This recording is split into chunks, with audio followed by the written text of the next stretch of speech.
NBA thinker, back with a new video to talk about a guy who's literally been the buzz of the NBA now for a couple of days, and I'm talking about no other than Joe Harris, aka Sniper Joe, the 2019 3-point contest champion.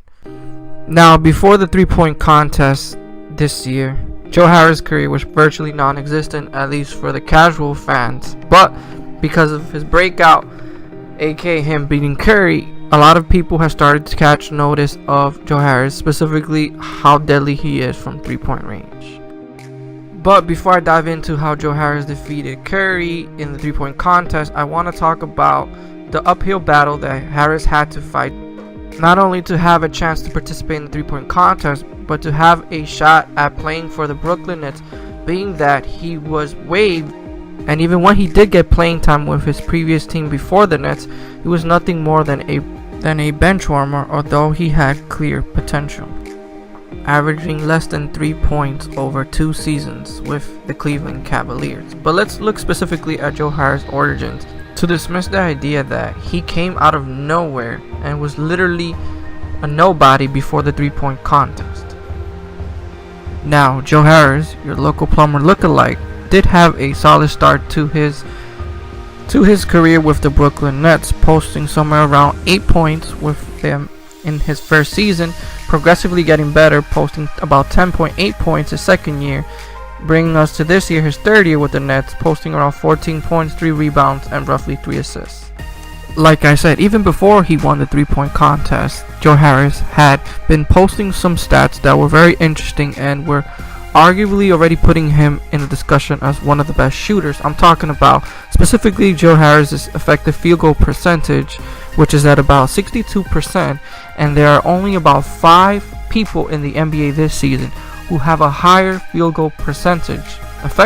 percentage than Harris, Curry only beating him out by about 0.2. Now, aside from the fact that Harris has one of the highest effective field goal percentage in the NBA this season, and that he's posting career highs in points, assists, rebounds, etc., we can look at Harris' days with Virginia, his college days, for more clear signs that Harris could potentially have broken out in the NBA if only he was given a decent chance and some decent playing time. Let's look at some numbers.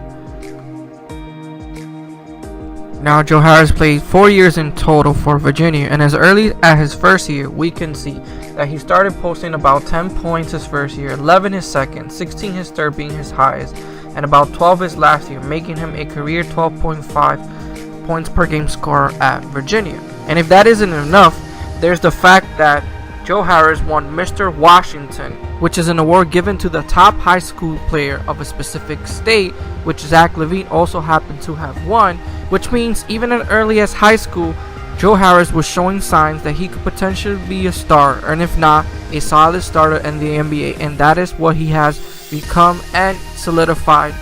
after the 3-point contest.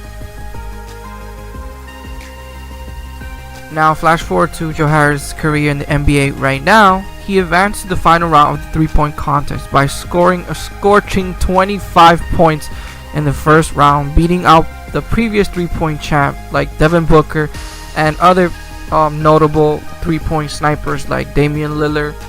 Kemba Walker, and even Seth Curry,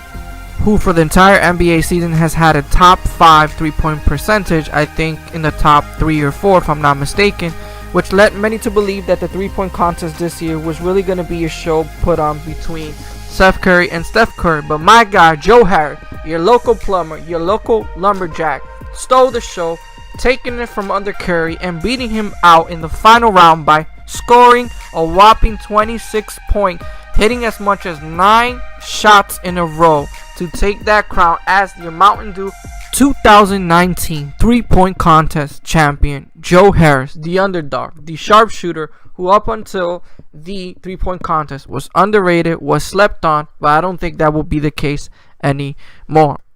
Also, 2 quick fun facts that will make it even more convincing for anyone still doubting that Joe Harris is a top sniper 3-point assassin in the NBA. Joe Harris currently has the highest 3-point percentage in the 3-point contest at 75%. That means he made 75% of his shots in both rounds Not to mention that he went 12 from 13 from deep in his last 2 games before the All-Star break. So let that sink in if you're still doubting that Joe Harris is an underrated sharpshooter. And that's all I have pretty much, guys, for this video.